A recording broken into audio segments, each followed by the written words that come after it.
Thanks. Hi, everybody. I'm Kristin Burrus. I'm going to go ahead and share my screen and make sure that I share the right one. And these slides, this is what I have linked in the chat. So a lot of these, I've put a lot of links to other things. I think one of the skills I have, because I'm not terribly original, is that I curate other people's sources pretty well. And so a lot of these ideas come from other folks, and then they've been remixed or remashed in some way. So I'm going to mostly be talking about adding microbits. Originally, it was to analog, but I realized a lot of our projects have a little digital component being in a fab lab. So we're going to kind of talk about that both ways. So this is just a little bit about where I work. I feel like I'm the luckiest person on the planet because I work at the Global Center for Digital Innovation, and we are a K-14 educational fab lab, which means we're sitting on a community college campus, but we do have kindergarten through 12th grade public school kids have access. We touch a high school called STEM School Chattanooga. So a lot of the pictures of students that you'll see have STEM on their shirt. And that's actually who my boss is the STEM school principal, which is great. We get to do a lot of professional development. So in this slide, the top left picture are teachers learning about microbits so that then they can take them back to their K-12 classrooms. And then we also have students coming in and doing work in the lab, either independently or through a content class.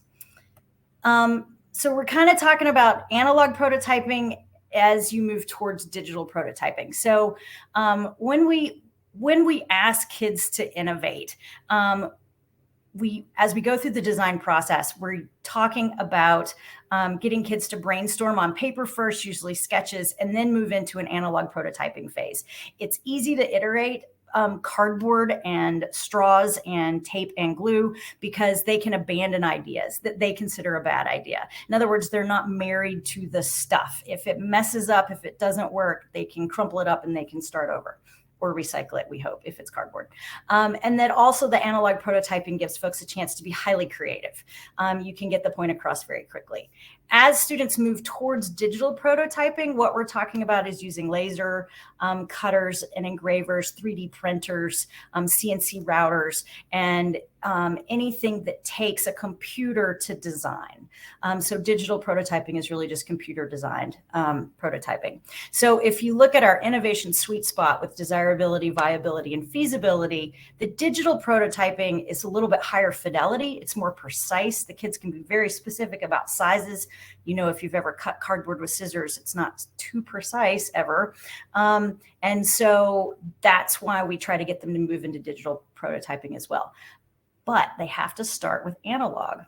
And what we do for analog prototyping is we have lots of wonderful, helpful tools. In fact, I brought this one home. This is probably my favorite tool. It's called a canary cutter. I don't know if that's a brand name.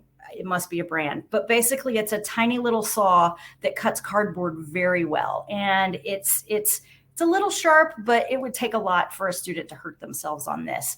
I also am a huge fan of the crocodiles. If anyone is a scrapbooker, you may have seen crocodiles. The best thing in the world is that they have these two hole punch sizes. And what we've found is that they can hole punch through popsicle sticks, and then you can add nuts like the 3M nuts and bolts fit perfectly through them, little paper brads, straws, craft sticks, skewers, whatever it is, the crocodile makes a perfect hole. It's a smaller hole than a paper punch, and it's a lot stronger than a paper punch. And then in my bottom corner is another favorite tool. The kids just love it, and that's a cardboard cutter, or a zip snip is what some folks call them. Those are super fun and really change the game for cutting cardboard. In fact, my younger students, I feel safer with them using these electric tools than trying to deal with sharp scissors. Like, I've given out 2 Band-Aids this year. One was a hot glue gun and one was scissors, and no Band-Aids for any of the other tools that you would think would be more dangerous. Which leads us to safety. And so, in fact, by the way, yesterday I got to see Stu Lowe. If you'll notice his little icon in the upper right-hand corner of two of these safety posts, or three of these safety posters. Like I said, I curate other people's amazing ideas. So thanks to Stu for publishing these little safety boxes on his website as well. And if you don't follow him, I highly suggest it. But we do have to keep safety in mind whenever kids are using things. The box cutters and the X-Acto knives, those are my least favorite tool probably for cardboard, but sometimes it's necessary. I definitely recommend getting students to wear gloves, especially in their offhand. I bought cut resistant gloves because sometimes they get a little too close to their other hand. Well, you know, kids are kids. So definitely think about safety. I also made this board based on other people's great ideas of teaching kids how to fold cardboard, because you can do so much more and strengthen cardboard by folding it in special ways than you can by cutting it and gluing the heck out of it. Hot glue is not the strongest support system in the world. So it's really nice to have a way for kids to get strength that aren't actually, just about glue. And then here's something that we forget when we talk about microbit. I love the microbit in all ways, but 3.3 volts is not terrific if you're adding LED lights or if you're adding servos. So I highly, highly recommend, if you're going to get kids to add microbits to analog prototypes, they usually want things to move, blink, or make sound. The sound is great for 3.3 volts, but if you need more than that, you're going to need some sort of an additional power source. I have examples of, these are just three I've seen. It doesn't mean they're the only ones that are awesome. It just happens to be the ones that I've had experience with. But the Adafruit Cricket for microbit does work best if you have a plug. And, oh, mine's plugged in right now, so I can't show you. But like a wart where you literally plug it in, you can kind of see in the picture that it does have a jack in the back. But I have found no matter how many batteries I add to it, it still is unhappy until I literally plug it in. And it's a 5-volt plug. The ring bit expansion board in the middle is the simplest because it just has batteries on the back. In fact, I have one right here. I don't know if you can see it or not, but it takes 3 AA batteries and it's all connected and it's super easy for students to deal with. I do recommend, though, take the batteries out when you're storing them so they don't corrode in the back. And then the Kitten Bot also has a plug, and it works really well if you plug it in to like a 9-volt plug. There's so many others. It's just ridiculous, but find what you need. Don't pay a ton. I will say the ring bit is about $6 to $7. It's probably the cheapest one on this page, and it will do 99.9% of everything I need my students to do. So I do recommend that. So this is a couple of examples. I'm going to just sort of play this, but the one thing I want to point out, I don't know if you guys can see my cursor. I don't think so. Yes, you can. So these are the little 3M bolts and popsicle sticks. And so I wound up, this was cut with the crocodile and then connecting the cardboard feet to the popsicle stick. And then again, the popsicle to the servo can be done really nicely with those crocodiles. If you've never gone online and see the Microbit Virtual Parade, I greatly recommend it. I'm just going to play a minute of it because it's super fun. Oops, maybe I'm not.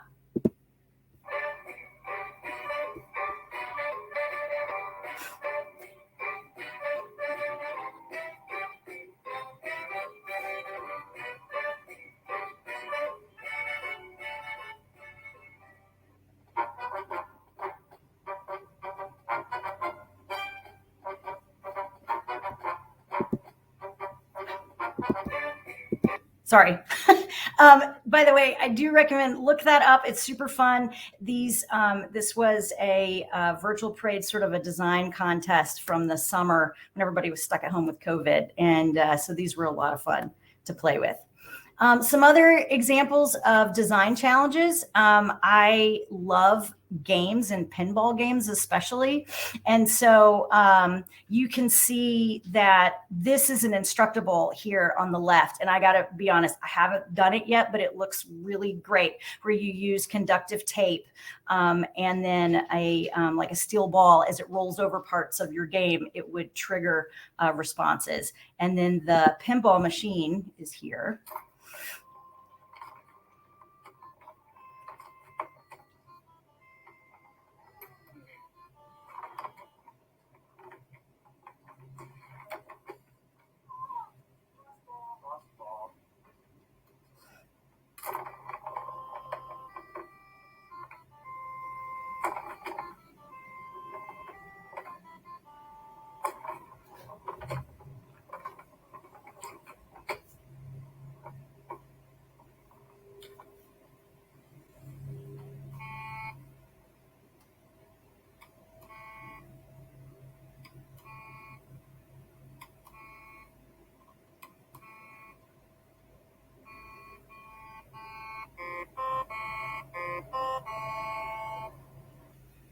So that was made a couple years ago with the V1 microbit, and that's why the speaker was attached. But it made it very dramatic when you lost the game. If you kept score, if you lost 5 balls, then the Imperial March came. So a project that I've done with students, actually, we're working on it this week, so I don't have any completed projects, is Art 1 kinetic sculptures.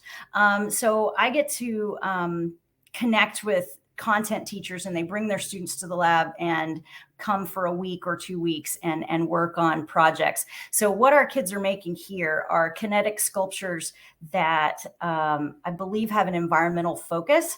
And the kids started designing these amazing projects out of paper and came up with great ideas, but they need to be kinetic. And what we found out that we didn't really know is that kids have no idea how mechanics work.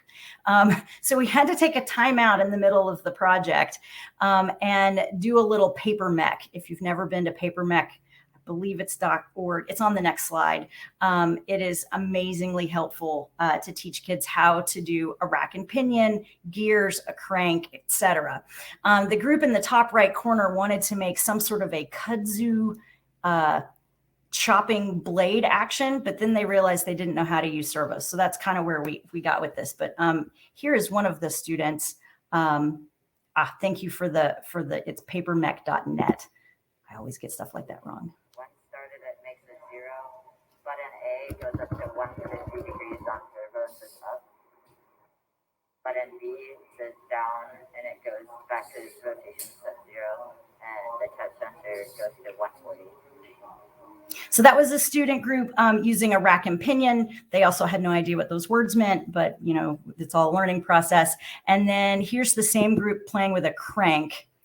And so the difference there, if you've never looked at different servos, is you can get a 180-degree servo, which is the group on the left, or a continuous servo, which is the group on the right.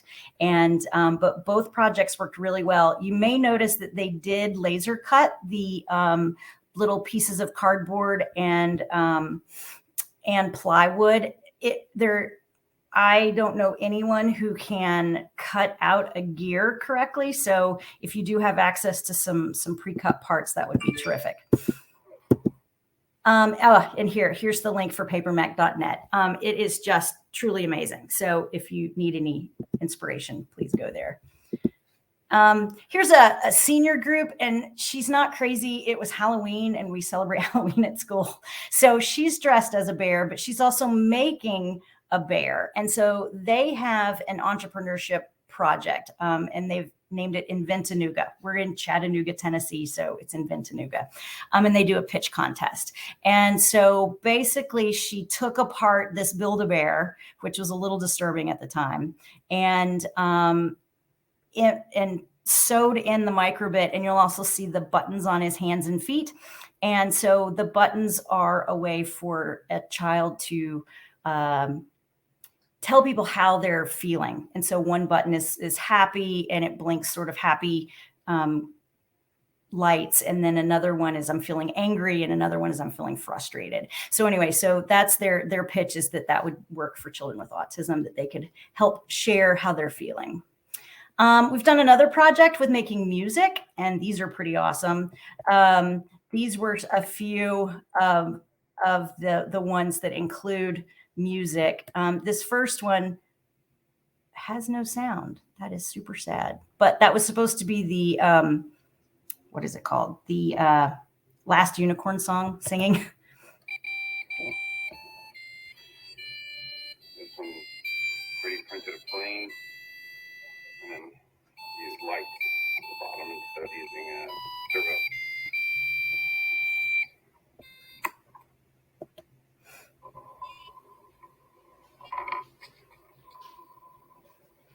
And this one's just a noisemaker. Every time the ball goes across the aluminum foil, it makes a different sound. It also instigates a servo, so it tilts back and forth as it moves around. That's right.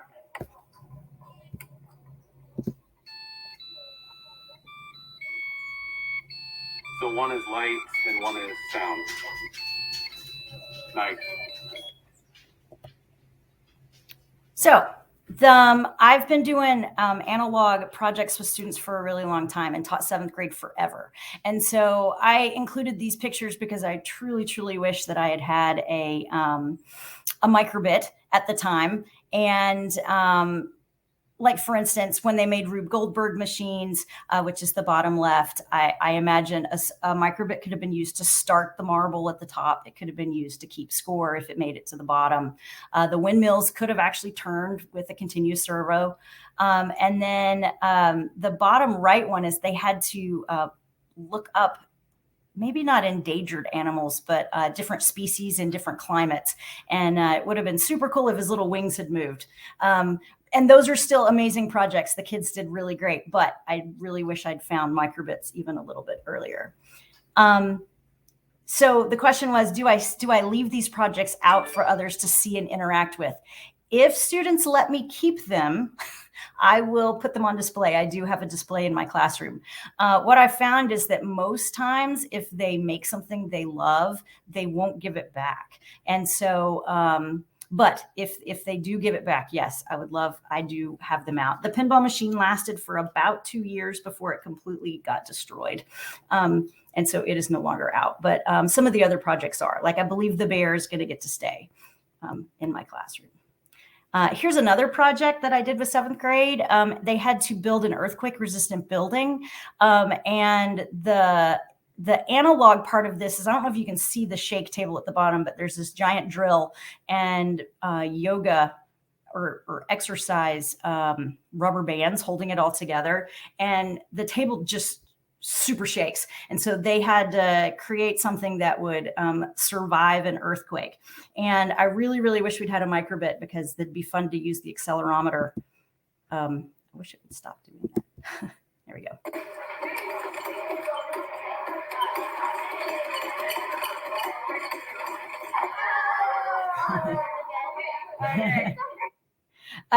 But that would have been really great to see if we could have created different earthquakes at different magnitudes, maybe using the accelerometer in some way. That would have been super cool.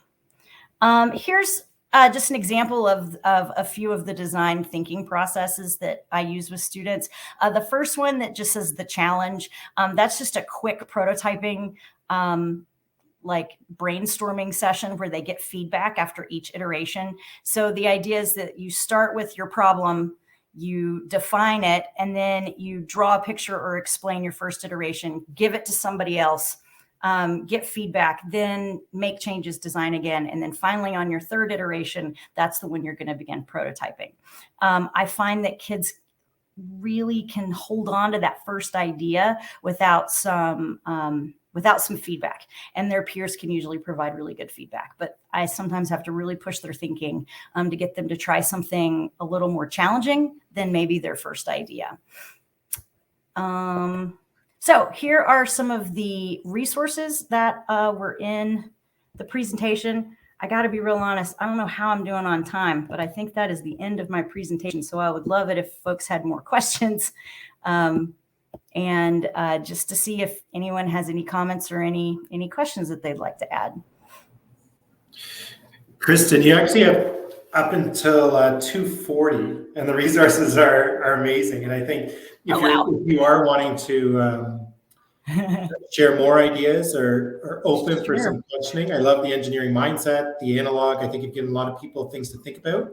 I was just going to post a hacking STEM resource that connects earthquakes to Excel and really uses that microbit or an Arduino, regardless of what you have, but just a great opportunity to think in analog mindset as you're presenting, but you do have more time. So oh man, that's great. I was so worried I talked too fast, I guess. Sorry, everybody. But I do want to share a couple of little things. Another of the microbit challenges, I know that Dustin shared the virtual parade, but microbit also sponsored a Olympics themed contest this summer, and this was one of the things that were made for that. And by the way, it is connected to this little ring bit.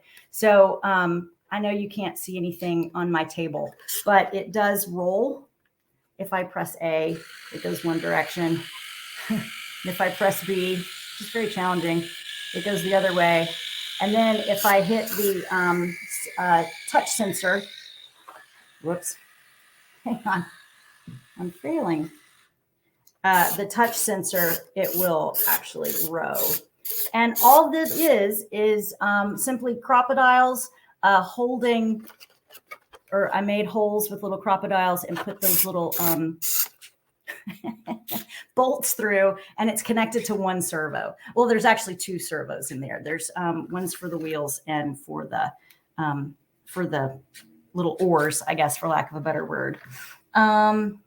And then hopefully you guys have maybe seen the Ticklebot. This is the other expansion board example that I have. And so this is the Kitten Bot, I believe, that's super fun. I love them. One of the things that's really great is this external power switch, and that's on the ring bit. It's actually on all of them. But this is my version, and it's not a very good one, of the Ticklebot. But when you press the little thing, it giggles and moves his little feet. But anyway, so that's an example of one too. But the kids love, I mean, I don't teach coding, I teach problem-based learning. And so what I have really noticed is that kids love to make things that blink, make sound, and move. And so spending some time finding servos and getting these little expansion boards has really just changed everything. With how they interact with coding. A lot of kids don't walk into my classroom and I say, hey, you could connect a microbit to that, you could code it. They immediately go, oh, I don't know if I want to code, because they're not thinking about coding something that does something. And that's one of the reasons that I'm a super big fan of microbit, is because the kids get to make something that is important to them and something that they're really interested in. And they'll learn to code to do what they want it to do, and they'll problem solve for that as well. Gosh, are there any other questions? You guys are kind of quiet out there in the chat.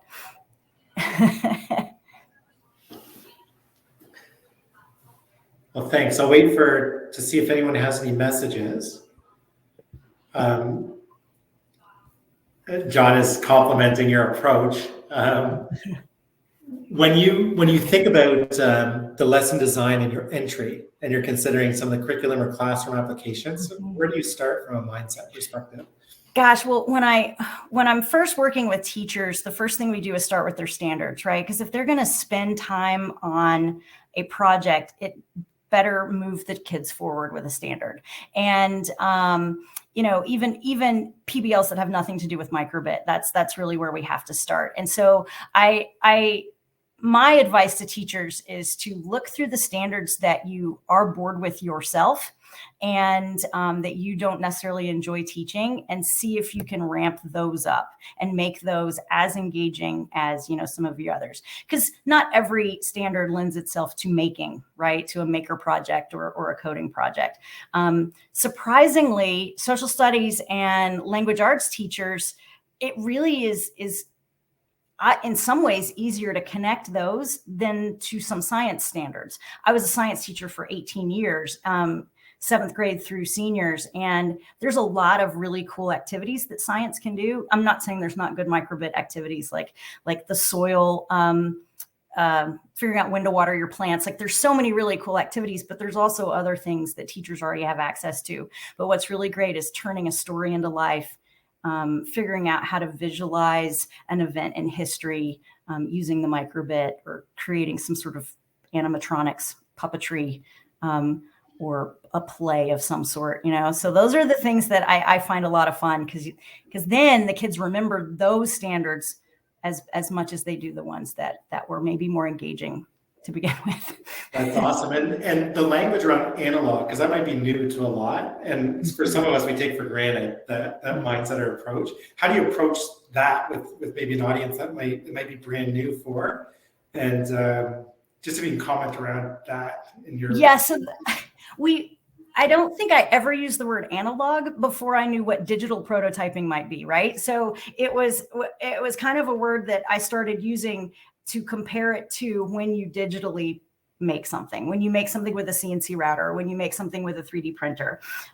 We didn't want to just call it the crafty prototype, but that's kind of what it is. It's, using those things that you have in the room, the string, the tape, the glue, the cardboard. And so, and I guess, I don't know, I guess it just came from clocks, like an analog clock versus a digital clock. If there's someone out there that coined the term, I'm sorry, I can't give you the correct credit. I don't know who you are. that might lead us to the fabrication and some of the things around your passions and interests, and some of the uncoverings of your bio and your passion projects right now. And maybe if you can speak to vision and where those opportunities are leading for yourself professionally, but then also what the outcomes might mean for those people that you're serving.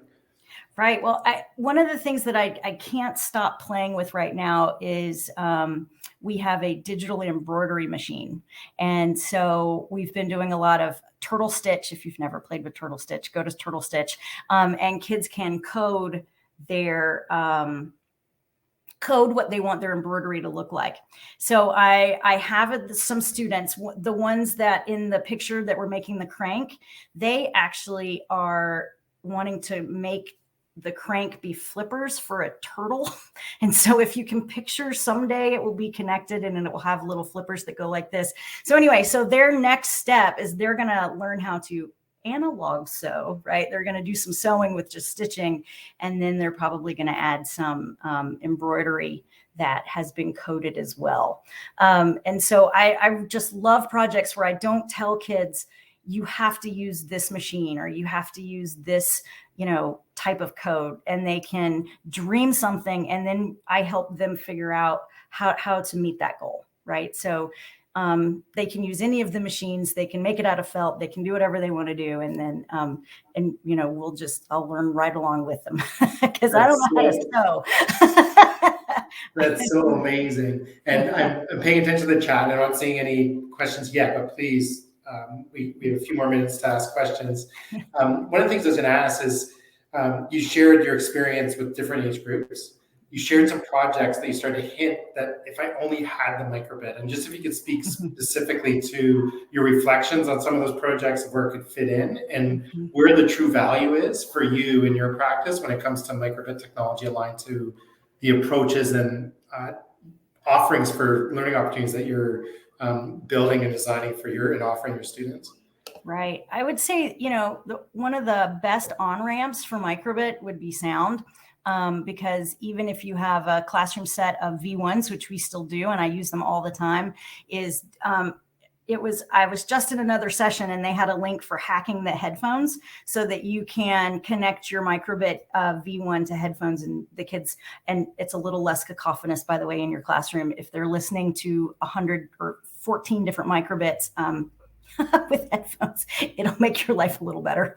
But anyway, but definitely adding sound and getting kids to, even play a game. It could be a review for a test, and you could have kids with, if they have the right answer, they could send answers through radio signal And if they get the right answer, maybe they get a buzz back or a different type of buzz for an answer or something like that. But definitely music and sounds. If you're not ready to invest in servos and extension boards, they love it. They love the sound. From a student perspective, if you had to storytell some of your examples where maybe moments that you've engaged students that maybe might not have had learning opportunities presented to them in the past before something like this, or just generally, if you can just speak a little bit to that. My student you saw in the pictures dressed like Tigger, she's a senior and she had never coded. I don't know how. Well, I do. I mean, a lot of students are not necessarily drawn to it. They don't look for classes that might include coding. And she had never, ever coded anything before. And I have never seen someone more proud of connecting buttons. She soldered for the first time. Actually, we decided not to solder. We used the pins instead. But anyway, she still connected a circuit for maybe the first time and made that bear interactive.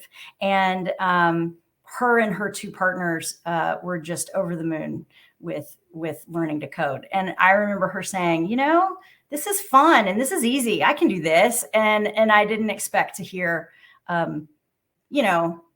if you've ever done a project with students, right, they start and they're like, I have a great idea. And then they start and things don't go well. And they're like, oh, it's terrible, terrible idea. And if things don't go well, then they're like, oh, I'm terrible. And you're like, no, get out of the pit. And so then it goes back up again on the other side where they're like, it was a good idea.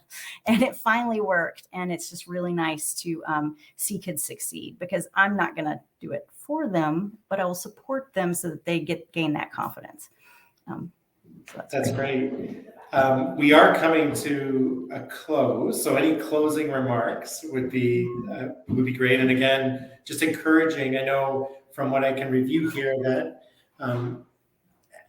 those that have joined us have really appreciated the exemplars and the sharing and all the different examples that you've offered. Some of them are still digesting that as you make connections to either the physical components that are helping you leverage some of those fabrication type tools. There's been great comments around that, and then some of the resources. But any closing remarks would be fantastic. We will close out this session at 2:40. Sure. I just, Eastern, everyone. Yes. Don't be intimidated by having to do it all at the beginning. I mean, a simple set of canary cutters is not very expensive if you're on a budget for your class. And it really changes the struggle factor with cutting cardboard because kids can follow a pattern with this. It turns quite nicely. I also really, I was a biology major. I didn't know anything about coding. So don't be intimidated. And you don't actually have to have all the answers. You just have to know how to find the right tutorials for your students. What was the question? Expectations were too high compared to the tools you have available. Yes, by the way, thank you for mentioning that. That the student with the bear, they wanted it to light up, potentially move, do 100 things. And I was like, well, you'd need a microbit for each of your different programs. And so it's kind of about paring it down so that they get one. If they can use them, because a microbit only has one program at a time. So if they can find success with one, and then maybe they could pair with another group if they wanted it to do something else. But I really haven't found, as long as it's one program, much that they can't do with the microbit with a little bit of help.